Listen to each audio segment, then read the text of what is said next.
Replication begins with double-stranded DNA being separated, and each original strand, called a parent strand, is used as a template for the complementary base pairing of nucleotides to make two new molecules. DNA replication occurs in the 5' to 3' direction, adding new nucleotides to the 3' end of the newly forming strand. DNA replication will begin at a specific area of the molecule called the origin of replication. The origin of replication denotes the area of active replication called the replication fork. In order to understand how complex eukaryotic organisms replicate DNA, scientists first studied replication in prokaryotic models like E. coli. A number of enzymes are needed for replication to proceed once the replication fork is established. Helicase separates the strands of the double helix, and single-stranded binding proteins stabilize the newly single-stranded regions. DNA gyrase is used to make sure the double-stranded areas outside of the replication fork do not supercoil. Once the replication fork is stable, DNA polymerase catalyzes the addition of new nucleotides to the growing daughter strand. Other proteins, such as beta clamps and the clamp loader, help hold the DNA polymerase in place on the DNA. Short sequences of RNA, called primers, have to be paired to the template strands by the enzyme primase because DNA polymerase cannot begin to add nucleotides without a primer. Replication of both strands occurs at the same time, one using continuous synthesis and the other discontinuous. Continuous synthesis occurs on the 3' to 5' oriented parent strand, referred to as the leading strand. New nucleotides are added to the 3' end, moving continuously toward the expanding replication fork. Discontinuous synthesis occurs on the parent strand that is oriented 5' to 3', called the lagging strand, and is completed in segments called Okazaki fragments. Replication on this strand uses primase to add primers ahead of the 5' end of the lagging strand. DNA polymerase III then adds short sequences of nucleotides, the Okazaki fragments, to the primer, filling in the gap. As the helix is opened further, this process repeats until the entire strand is replicated.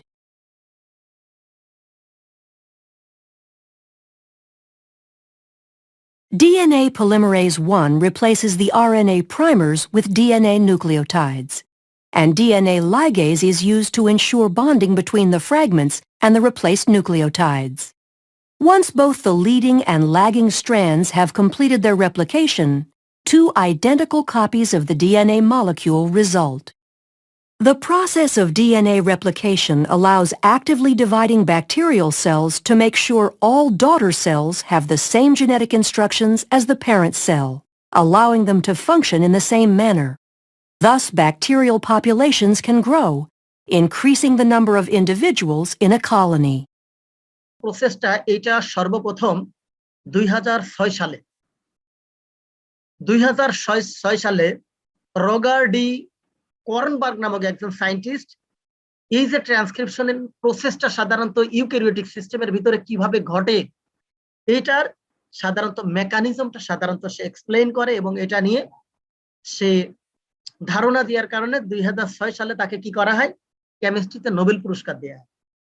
এখন এই যে তোমার প্রসেসটা আমি already বলছি যে এনজাইমটা এই জায়গাটায় সাধারণত ইউজ হয় সেটাকে যে এনজাইমটা মূলত আরএনএ এই ডিএনএ থেকে আরএনএ তৈরিতে সাধারণত যে এনজাইমটা কাজ করে যে এনজাইমটা ইনভলভ থাকে সেটাকে আমরা বলছি কি আরএনএ পলিমারেজ।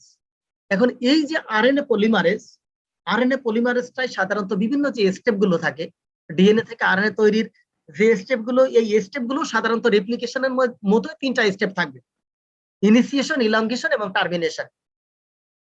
এখন আমরা প্রথমে যে জিনিসটা দেখি যে purpose and goal of transcription. এই যে ট্রান্সক্রিপশনটা সাধারণত কেন লিভিং সেলের মধ্যে ঘটে এবং ঘটনা আছে যে গোলটা ঘটে আসলে লাভটা কি। এখন এই জায়গাটা আমি বাংলায় যে জিনিসটাই তোমাদেরকে বলি, আমরা জানি যে ডিএনএ, এই প্রসেসটা শুরু হবে অবশ্যই ডিএনএ থেকে, এবং ডিএনএ থেকে আরএনএ তৈরি হবে। আরএনএ থেকে মূল গোলটাই হচ্ছে তোমার প্রোটিন সিনথেসিস করা। এখন প্রোটিন সিনথেসিস হবে, প্রোটিন সিনথেসিস হওয়ার পর প্রোটিনের সাধারণত যে পলিমার গুলো পেপটাইড বন্ড দ্বারা অনেকগুলো অ্যামাইনো অ্যাসিড দ্বারা সাধারণত গঠিত, অ্যামাইনো অ্যাসিড গুলো আলাদা হবে, তখন কি হবে বায়োকেমিক্যাল এনার্জি হিসেবে ওই সেলে সাধারণত ইউটিলাইজ হবে। এটাই হচ্ছে মূলত তোমার কি ট্রান্সক্রিপশনের মূল গোলগুলো। আর পারপাসটা আসলে যে জিনিসটা সেটা আছে ট্রান্সলেশন প্রসেসটাকে ইনিশিয়েট করাটাই হচ্ছে কি তোমার কি এই ট্রান্সক্রিপশনের মূল পারপাস গুলো। তোমার এই জায়গাটা যে জিনিসটা একটু লেখা আছে আমি আপনাদের একটু পড়ে শোনাই। The major purpose of transcription is to make RNA copies of individual genes. The cells can be used in biochemistry. The purpose of translation is to synthesize protein, which are used for million of cellular function. Translation is the synthesis of proteins from mRNA template. এই যে তোমার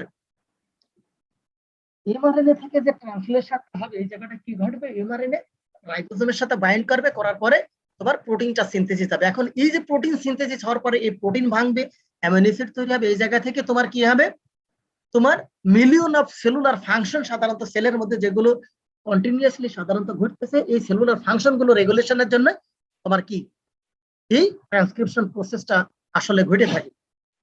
আর তোমার গোলের ক্ষেত্রে যে জিনিসটা বলা হচ্ছে, the important goal of transcription is to make a RNA copy of a genes DNA sequence. এই জায়গাটায় যে জিনিসটা ঘটবে কি ডিএনএ পরবর্তীতে একটা ফর্মে সাধারণত চলে আসে যেটাকে বলে সিডিএনএ। সিডিএনএ এর পুরো নামটা হচ্ছে কি কমপ্লিমেন্টারি ডিএনএ। এই সিডিএনএ থেকেই তোমার গঠন আছে প্রথমে সাধারণত আরএনএ সিনথেসিস হবে, এবং আরএনএ সাধারণত যে ফর্মে সিনথেসিস হয় এটাকে বলে আমরা কি মেসেঞ্জার আরএনএ। তারপরে বলা হচ্ছে ফর এ প্রোটিন কোডিং জিন the RNA copy transcript carries the information needed to bind a polypeptide protein or protein subunit. Eukaryotic transcripts need to go through some processing steps before translation into protein. এই জায়গাটায় যে জিনিসটা ঘটবে সেটা হচ্ছে তোমার step wise প্রথমে কি ঘটবে তোমার সিডিএনএ থেকে এমআরএনএ তৈরি হবে, এমআরএনএ থেকে পরবর্তী তোমার আরএনএ যেটা এমআরএনএ তৈরি হলো, এই আরএনএটা একটা ট্রান্সক্রিপ্ট ফর্মে একটা টেমপ্লেট ফর্মে আসবে, সেটা কি হবে তোমার রাইবোজোমের সাথে বাইন্ড করবে, যেটা কিছু সাব ইউনিট সাধারণত ইনভলভ থাকবে, থেকে নিয়ে তোমার কি হবে এক পর্যায়ে ট্রান্সলেশন শুরু হবে, এবং ট্রান্সলেশনের মাধ্যমে তোমার কি হবে প্রোটিনটা তৈরি হবে। এটা হচ্ছে মূল গোল হচ্ছে কি ট্রান্সক্রিপশনের।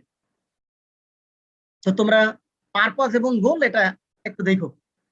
নেক্সট যে জিনিসটা transcription proceed in the following general steps. ট্রান্সক্রিপশনটা আমি অলরেডি আপনাদেরকে বলছি, ট্রান্সক্রিপশনটাও সিমিলারলি তিনটা স্টেপে ঘটবে। একটা প্রথম স্টেপ কি বলছি ইনিশিয়েশন, 2 নম্বরে যাবে আছে ইলংগেশন, 3 নম্বরে যাবে আছে কি টার্মিনেশন। এই যে তিনটা স্টেপ, এই তিনটা স্টেপ সাধারণত কিছু সিকোয়েন্সিয়াল স্টেপের মাধ্যমে সাধারণত ঘটে থাকে। যার 1 নম্বর স্টেপটা দেখো, RNA polymerase together with one or more general transcription factors bind to a promoter DNA. প্রথমে কি ঘটবে আরএনএ পলিমারেজটা, যে আরএনএ পলিমারেজটা সাধারণত এই যে ট্রান্সক্রিপশন প্রসেসটাকে রেগুলেট করবে, সে তোমার কিছু ট্রান্সক্রিপশন ফ্যাক্টর আছে, ট্রান্সক্রিপশন ফ্যাক্টরের সাথে আরএনএ পলিমারেজ বাইন্ড করবে। আরএনএ পলিমারেজের সাথে একত্রিত হয়ে সে প্রোমোটার ডিএনএ এর সাথে বাইন্ড করবে। আপনারা খেয়াল করবেন প্রোমোটার বলতে সাধারণত যে জিনিসটা বলা হয় একটা ডিএনএ সিকোয়েন্স, আমরা জানি ডিএনএ স্ট্র্যান্ড হলো দুটো, এই ডিএনএ স্ট্র্যান্ডের এক নির্দিষ্ট জায়গা আছে যে জায়গাটাই সাধারণত কি করে এই ডিএনএ সিনথেসিসটাকে প্রমোট করা এবং ইনিশিয়েট করে, যে রেজিয়নটা ওই জায়গাটায় এসে আরএনএ পলিমারেজ এসে বাইন্ড করবে, করে নিয়ে সে কি করবে ট্রান্সক্রিপশন শুরু করবে। এখন যে জায়গাটাই মূলত সাধারণত বাইন্ড করে এই জায়গাটাকে সাধারণত বলা হয় কি প্রমোটার বা প্রমোটার সিকোয়েন্স। এরপরে যে জিনিসটা আছে দেখেন, RNA polymerase creates a transcription bubble which separates two strands of the DNA helix. This is done by breaking the hydrogen bonds between complementary DNA nucleotides. আমরা জানি কি একটা ডিএনএ স্ট্র্যান্ডের ভিতরে সাধারণত যে নাইট্রোজেন বেস গুলো থাকে, অ্যাডেনিন এবং থাইমিন সাধারণত দুটো হাইড্রোজেন বন্ড দ্বারা গঠিত হবে, সাইটোসিন গুয়ানিন 3টা হাইড্রোজেন বন্ড দ্বারা গঠিত হবে। এই যে তোমার আরএনএ পলিমারেজটা কি করবে, সর্বপ্রথম গঠন আছে ট্রান্সক্রিপশন, অর্থাৎ এই যে সিডিএনএ আসবে, সিডিএনএ থেকে যখন ডিএনএটা আইএমআরএনএ সিনথেসিস হবে তখন এক পর্যায়ে একটা ট্রান্সক্রিপশন বাবল, বাবল বলতে জাস্ট গঠন আছে একটা ইসের মতো, একটা বেলুনের মতো একটা অংশ ফুলাই ফেলে, আমি আমি পরে ফিগার দেখাচ্ছি।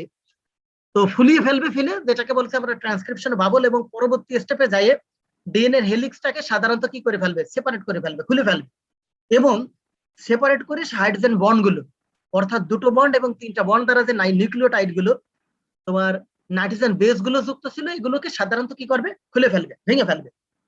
3 নম্বর স্টেপে যেটা বলা আছে দেখেন, RNA polymerase add RNA nucleotides which are complementary to the nucleotides of on DNA strand. পরবর্তী স্টেপে সাধারণত কি হবে, RNA polymerase add RNA nucleotides, নিউক্লিওটাইডসটাকে কি সাধারণত কি করবে, অ্যাড করবে।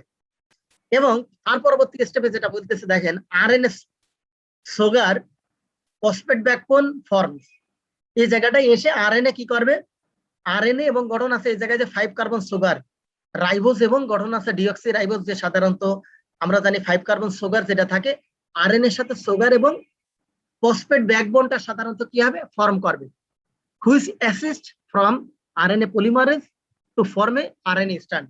এই জায়গাটায় যে কাজটা করবে, তখন একটা ব্যাকবোন থেকে পরবর্তীতে আরএনএ পলিমারেজ কি করবে, তোমার একটা সিঙ্গেল কমপ্লিট গঠন আছে আরএনএ স্ট্র্যান্ড তৈরি করবে, আরএনএ স্ট্র্যান্ড তোমার তৈরি করবে, তৈরি করে গঠন আছে একটা সিঙ্গেল আরএনএ স্ট্র্যান্ড তৈরি করবে। এখন বিষয়টা হচ্ছে আমরা জানি তো আরএনএ সাধারণত সিঙ্গেল স্ট্র্যান্ডেড, যে জায়গাটায় সব ম্যাটেরিয়াল গুলো থাকবে, তোমার গঠন আছে সুগারও থাকবে, নাইট্রোজেন বেসও থাকবে, তোমার কি থাকবে, ফসফেট গ্রুপও থাকবে, কিন্তু গঠন আছে একটা স্ট্র্যান্ড থাকবে, একটা স্ট্র্যান্ডের মাধ্যমে সাধারণত কি থাকবে, আরএনএ আমরা জানি সিঙ্গেল স্ট্র্যান্ডেড, ঠিক আছে, একটা সিঙ্গেল স্ট্র্যান্ড ফর্ম করবে। তারপরে যে জিনিসটা বলা হচ্ছে দেখেন, hydrogen bonds of the RNA DNA helix break freeing the newly synthesised RNA strand. এই জায়গাটায় এসে কি হবে, তোমার এই ডিএনএ এবং আরএনএ যে স্ট্র্যান্ড সাধারণত ডিএনএ এবং আরএনএ হেলিক্স আকারে যখন থাকবে, এই জায়গা থেকে ঘটনা আছে কি হবে, একটা সিঙ্গেল সিনথেসিস ঘটনা আছে, যে একটা সিঙ্গেল আরএনএ স্ট্র্যান্ড হিসেবে তখন নতুন করে আবার তৈরি হবে। তারপরে বলা আছে, if the cell has a nucleus the RNA may be further processed. This may nucleotide polyadenylation, capping and splicing. এগুলো আপনারা কখনো পড়েছেন কিনা এবং পড়বেন এক সময়। পলিঅ্যাডিনাইলেশন বলা আছে, অর্থাৎ এই স্ট্র্যান্ডের দুদিকে, একদিকে আছে তোমার কি হয়, ক্যাপ ফরমেশন হয়, একদিকে আছে এ পলিএটেইল, অনেকগুলো গঠন আছে যে কি হবে, তোমার এই যে অ্যাডেনিন যে নিউক্লিওটাইড গুলো, এগুলো একটা চেইন ফর্মে চলে আসবে, একটা চেইনের মতো তৈরি করে, যেটাকে বলা আছে পলিঅ্যাডিনাইলেশন। আর একদিকে বলা আছে ক্যাপ, যেদিকে গঠন আছে কি হবে, 5 প্রাইম হাইড্রোক্সাইল গ্রুপ থাকবে, যেটাকে ক্যাপিং বলা হয়, ক্যাপ। একদিকে যে জিনিসটা ঘটে সেটা হচ্ছে স্প্লাইসিং। এই ডিএনএ এর স্ট্যান্ডের ভিতরে, ডিএনএ ফ্র্যাগমেন্টের ভিতরে অনেক সময় কিছু কোডিং এর সাথে কিছু নন কোডিং পার্ট থাকে, অর্থাৎ কিছু ফাংশনাল পার্ট আর কিছু নন ফাংশনাল পার্ট। ফাংশনাল যেগুলো, সে জায়গাটায় সাধারণত কি থাকে, জিন থাকে। আপনারা জানেন জিন বলে যে জিনিসটা, একটা আমরা কি বলি, একটা physical and functional unit of heredity বলি সাধারণত জিন। এই জিনটা সাধারণত কোডিং পার্টে থাকে, কোডিং পার্টে, আর নন কোডিং পার্টে সাধারণত ফাংশনাল পার্ট কম থাকে। এই জায়গা থেকে স্প্লাইসিং বলে একটা প্রসেস আছে, এই প্রসেসের মাধ্যমে নন কোডিং পার্টটা সাধারণত কেটে ফেলা হয় এবং কোডিং পার্টকে আবার জোড়া দেওয়া হয়, এটাকে বলে স্প্লাইসিং। যে নন কোডিং যে পার্ট, এটাকে সাধারণত বলে তোমার ইন্ট্রন, আর কোডিং যে পার্ট, এটাকে সাধারণত বলা হয় এক্সন। এটা জীবনে তোমাদের হয়তো পরবর্তীতে কখনো আরো ডিটেইল জানার সুযোগ থাকলে তোমরা এটা আরো জানবা, ঠিক আছে। 7 নম্বরে যে জিনিসটা বলা আছে, the RNA may remain the nucleus আর existing cytoplasm through the nuclear pore complex. এই জায়গাটায় যখনই তোমার সিনথেসিসটা হবে, আমরা জানি এই যে আরএনএ বা ডিএনএ, এটা সাধারণত একটা সেলের ভিতরে কয়েকটা অর্গানিলের ভিতরে থাকে, তার মধ্যে এক থাকে নিউক্লিয়াস, তারপরে নিউক্লিয়াসের মধ্যে এবং সাইটোপ্লাজমের মধ্যে সাধারণত কি থাকে, আরএনএ থাকে। আর ডিএনএ সাধারণত থাকে কোথায়, তোমার ক্লোরোপ্লাস্টের মধ্যে থাকে, মাইটোকন্ড্রিয়ার ভিতরে থাকে, নিউক্লিয়াসের মধ্যে থাকে। এখন জিনিসটা আছে, নিউক্লিয়াসের মধ্যে আরএনএ তে সরাসরি থাকে তা না, আরএনএ থাকবে তোমার কার মধ্যে, ক্রোমোজোমের ভিতরে। কারণ ক্রোমোজোমের ভিতরে টোটাল যে কম্পোনেন্ট গুলো, 3টা জিনিস থাকে, একটা থাকে ডিএনএ, একটা আরএনএ, আর একটা থাকে প্রোটিন, ঠিক আছে। এই যখনই ফাইনাল সিনথেসিস কমপ্লিট হয়ে যাবে, তখন এক পর্যায়ে কি হবে, এই আরএনএটা আবার নিউক্লিয়াসের মধ্যে অর্থাৎ সাইটোপ্লাজমের মধ্যে সাধারণত কি হবে, এক পর্যায়ে নিউক্লিয়ার পোরের মধ্যে দিয়ে আবার নিউক্লিয়াসের মধ্যে সে কি হবে, আবার ঢুকে পড়বে। ঠিক আছে, নিউক্লিয়াসের মধ্যে মূলত সাধারণত তার স্থান যে জায়গায়, ওই জায়গায় মূলত আরএনএ এক্সিস্ট করবে এবং তার প্রপার ফাংশন গুলো সাধারণত কি করবে, রেগুলেট করবে। তো তোমার এই যে 7টা পয়েন্ট যেটা বললাম, তোমার ট্রান্সক্রিপশনের টোটাল প্রসেসের মধ্যে সাধারণত এই 7টা পয়েন্টের এই ঘটনাগুলো ঘটে থাকে। এখন এই ঘটনাগুলো সাধারণত 3টা স্টেপের মাধ্যমে সম্পন্ন হয়, যার 1 নম্বরে আমরা বলছি ইনিশিয়েশন। এবং আমরা ওই জায়গাটা অলরেডি যে জিনিসগুলো বললাম, যে প্রথমে যে কি হবে আরএনএ পলিমারেজটা, তোমার কিছু ট্রান্সক্রিপশন ফ্যাক্টরস আছে, যেমন এই জায়গায় লেখা আছে দেখুন টিবিপি, টিএফবি, টিএফই, এগুলো সব হচ্ছে কি ট্রান্সক্রিপশন ফ্যাক্টর। ঠিক আছে, এই ট্রান্সক্রিপশন ফ্যাক্টর আরো কিছু ট্রান্সক্রিপশন ফ্যাক্টর আছে, যেমন TF2A, TF2B, TF3D। ঠিক আছে, এগুলো সব ট্রান্সক্রিপশন ফ্যাক্টর। এই ট্রান্সক্রিপশন ফ্যাক্টর গুলো যে কাজটা করবে সেটা হচ্ছে তোমার 1 নম্বর পয়েন্ট আমরা যেটা বলছিলাম, সেটা হচ্ছে আরএনএ পলিমারেজের সাথে এসেই সে বাইন্ড করবে প্রমোটারের সাথে। এই জিনিসটা ঘটবে হচ্ছে তোমার ঘটনা আছে ইনিশিয়েশনের ভিতরে। এবং এই যে প্রমোটার এসকেপ, পরবর্তীতে যে জিনিসটা ঘটবে সেটা হচ্ছে যে এই যে প্রমোটার এসকেপ বলে আমরা যে জিনিসটা বলছি, প্রমোটারের সাথে বাইন্ড করবে, করে নিয়ে তারপরে এই জায়গা থেকে মূলত তোমার কি হবে, ইলংগেশন প্রসেসটা ঘটনা হচ্ছে যে শুরু করবে। এখন এই জায়গাটা একটা জিনিস দেখো, তোমাদের এই জায়গায় একটা ফিগার দিয়ে আছে ট্রান্সক্রিপশনের যে স্টেপ গুলো। ইনিশিয়েশনের শুরুতে কি ঘটছে, বিভিন্ন ধরনের ফ্যাক্টরস গুলো একত্রিত হয়ে আরএনএ পলিমারেজের সাথে তোমার বাইন্ড করতেছে, কোথায়, প্রমোটারের সাথে। এই যে গোল যে জায়গাটা দেখা, সেটা বলো প্রমোটার। তারপরে চলে যাবে কোথায়, ইলংগেশনে। ইলংগেশনে যেই যে জিনিসটা ঘটছে সেটা হচ্ছে যে অলরেডি আমি আপনাদেরকে যেটা বলছি, হেলিক্স, ডাবল হেলিক্সটা খুলে যাবে। ডাবল হেলিক্সটা খুলে যাবে, খুলে যেয়ে নিয়ে তোমার 2 নম্বর স্টেপে যেটা বলছি সেটা আছে ডাবল হেলিক্স খুলে যে আমার পরবর্তী স্টেপে একটা ট্রান্সক্রিপশন বাবল ফর্ম করবে। দেখো এই জায়গা থেকে অলরেডি ঘটনা আছে, প্যাচ খুলে গেছে, ডাবল স্ট্যান্ড খুলে যে স্ট্যান্ড গুলোর এই জায়গায় জাস্ট একটা হয়ে গেছে, যেটা বলে আমরা সোয়েলিং বলতে পারি, ফুলে গেছে। ফুলে যে একটা স্ট্যান্ডের স্পেসটা দেখো অনেক বড় দেখা যাচ্ছে, একটা প্যাচ খুলে গেছে, প্যাচ খুলে যে অনেক বড় হয়ে গেছে, এটাকে বলা আছে কি ট্রান্সক্রিপশন বাবল। ঠিক আছে, এই ট্রান্সক্রিপশন বাবলটা সাধারণত ফর্ম হবে ইলংগেশন। ঠিক আছে, এইবার ইলংগেশনের পরে ফাইনাল স্টেপে যে জায়গাটা, এই জায়গায় সিনথেসিস হবে সাধারণত, মানে 3' to 5' ডিএনএ সাধারণত কি হবে, সিনথেসিস হবে। এবং টার্মিনেশন এসে সাধারণত যে জিনিসটা ঘটবে, হেয়ার পিন লুপ।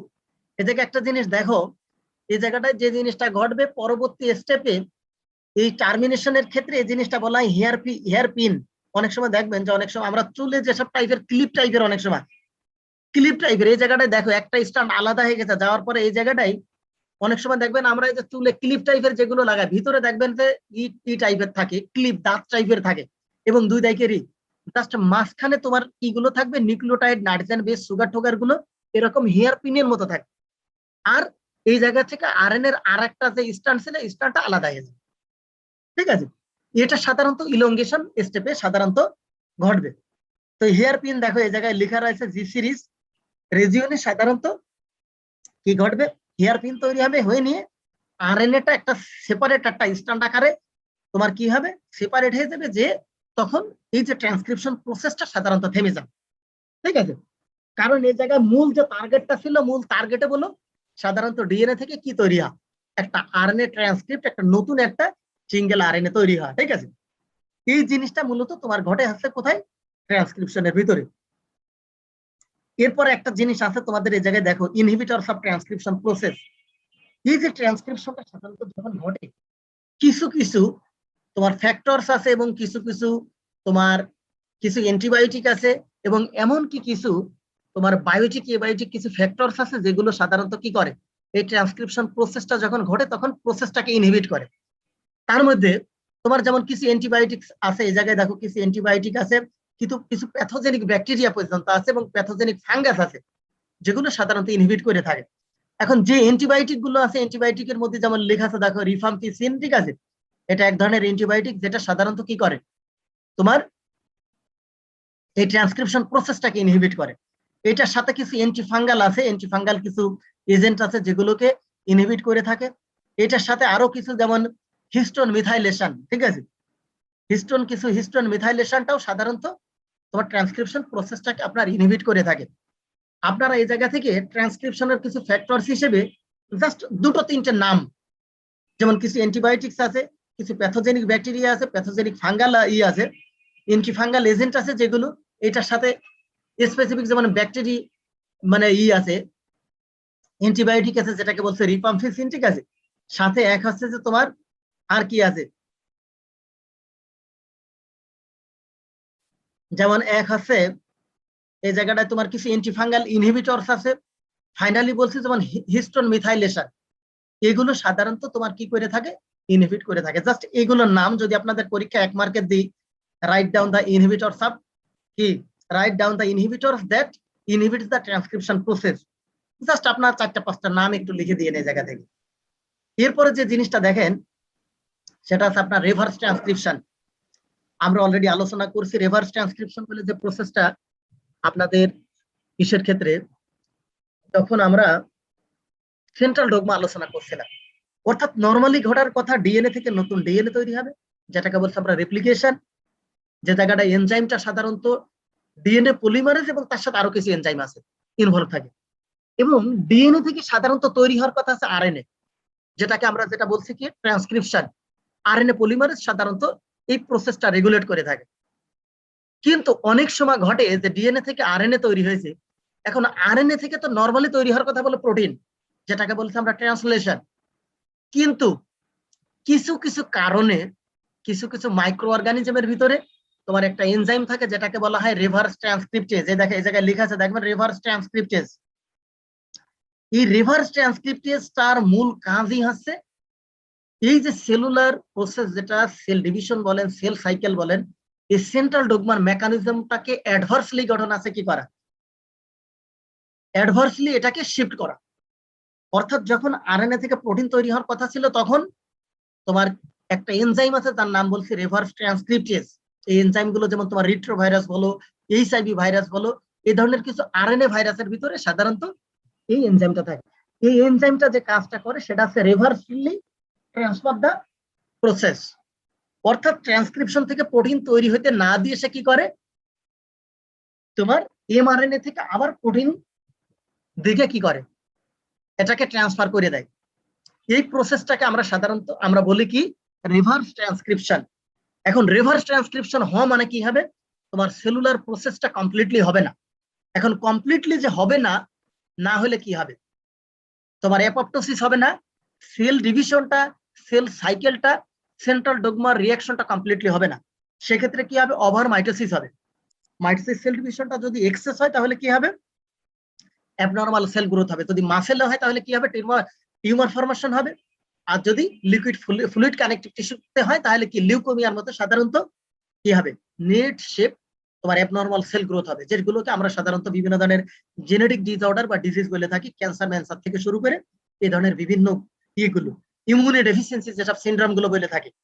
যেমন এইচআইভি ভাইরাস যদি কারোর শরীরে ঢুকে থাকে তাহলে কি করবে, তার দেহের যে রোগ প্রতিরোধ ক্ষমতা, যেটা আমরা জানি আমাদের সেলের মধ্যে, আমাদের যেমন ব্লাডের ভিতর একটা সেল থাকে যেটাকে আমরা বলি সাধারণত কি ডাব্লিউবিসি, হোয়াইট ব্লাড সেল, বাংলায় বলি কি শ্বেত রক্তকণিকা, যার মূল কাজ হচ্ছে রোগ প্রতিরোধ ক্ষমতাটাকে নিয়ন্ত্রণ করা এবং আমার দেহের ক্ষতিকর যেসব প্যাথোজেন গুলোকে কিল করা। এই এইচআইভি ভাইরাস গুলো কি করে, তোমার দেহের রোগ প্রতিরোধ ক্ষমতাটাকে নষ্ট করে ফেলবে, যার কারণে কি হয়, মানুষের এইডস হয়, যেটাকে বলা হয় অ্যাকোয়ার্ড ইমিউনো ডেফিসিয়েন্সি সিনড্রোম। তার দেহের রোগ প্রতিরোধ ক্ষমতাটাই নষ্ট করে ফেলে। এগুলো সাধারণত রিভার্স ট্রান্সক্রিপ্টেজ এনজাইমের কারণে এবং রিভার্স ট্রান্সক্রিপশনের কারণে সাধারণত ঘটে থাকে। আপনারা জাস্ট রিভার্স ট্রান্সক্রিপশনটা কি এই জিনিসটা একটু ডেফিনেশনটা দেখবেন। এরপরে যে জিনিসটা আমাদের আছে ট্রান্সলেশন, আমরা অলরেডি আলোচনা করছি। এমআরএনএ থেকে প্রোটিন তৈরির যে প্রসেস সেটাকে আমরা বলছি কি ট্রান্সক্রিপশন। এই যে ট্রান্সক্রিপশন যেটা, এই জায়গাটা কি হবে, এমআরএনএ সাধারণত রাইবোজোমের সাথে, আমরা রাইবোজোম বলতে সেলের একটা অর্গানিল অঙ্গাণু জানি, যার মূল কাজ আছে প্রোটিন সিনথেসিস করা। এই রাইবোজোমটা এমআরএনএ এর সাথে বাইন্ড করবে, বাইন্ড করে এই জায়গায় কিছু ফ্যাক্টরস আছে যার উপস্থিতিতে সে কি করবে, প্রোটিন সিনথেসিস করবে, ঠিক আছে। এই জিনিসটা সাধারণত ঘটে থাকে তোমার ট্রান্সলেশন প্রসেসে, ঠিক আছে। তো তো জাস্ট প্রথমে তোমরা ট্রান্সলেশনটা কি এটা এক কথায় ডেফিনেশনটা দেখো, ঠিক আছে? এবং ট্রান্সলেশনের ক্ষেত্রে সাধারণত একইভাবে স্টেপ হচ্ছে তিনটা, ইনিশিয়েশন, ইলংগেশন আর টার্মিনেশন। এই জায়গাটাই ইনিশিয়েশনটা এক কথায় লেখা আছে, দেখো, the ribosome assembles around the target DNA, the first tRNA is attached the start codon. আমি অলরেডি তোমাদের কোডন সম্পর্কে শুরু ক্লাসের দিন আমি আলোচনা করছিলাম।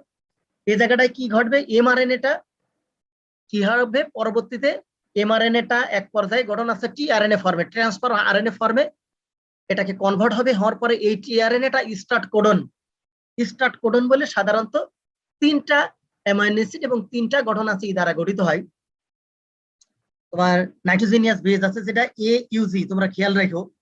স্টার্ট কোডন হচ্ছে তিনটা ওয়ার্ড দ্বারা, তিনটা লেটার দ্বারা গঠিত হয়, যেটাকে আমরা অ্যামাইনো অ্যাসিড হিসেবে বলতে পারি, যেটাকে আমরা তোমার নাইট্রোজেনিয়াস বেস হিসেবে বলতে পারি। স্টার্ট কোডন বলি আমরা AUG আছে স্টার্ট কোডন।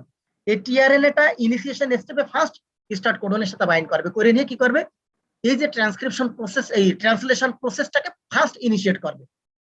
2 নম্বর স্টেপে বলা আছে, দেখো, the tRNA transfers an amino acids to tRNA corresponding the next codon. The ribosome then moves, translocates to the next mRNA codon to continue the process, creating amino acid chain. এই যে tRNA থেকে যখন তোমার কি হবে, প্রথমে start কোডনের সাথে অর্থাৎ AUGর সাথে বাইন্ড করবে, করার পরে পরবর্তী স্টেপে সাধারণত অ্যামাইনো অ্যাসিডের চেইন সাধারণত তৈরি হবে। এই অ্যামাইনো অ্যাসিডের চেইন থেকে পরবর্তী স্টেপে কি হবে, তোমার টার্মিনেশন স্টেপে এই জায়গাটায় টার্মিনেশন কোডন আছে তিনটা, UAG, UGA, UGG। এই যে তিনটা কোডন, এই টার্মিনেশন কোডনটা সাধারণত কি করবে, অ্যামাইনো অ্যাসিডের চেইন গুলো, তোমার অনেকগুলো অ্যামাইনো অ্যাসিড একটার সাথে আর একটা সাধারণত চেইন শেপে পেপটাইড বন্ড দ্বারা সাধারণত একটা লং চেইন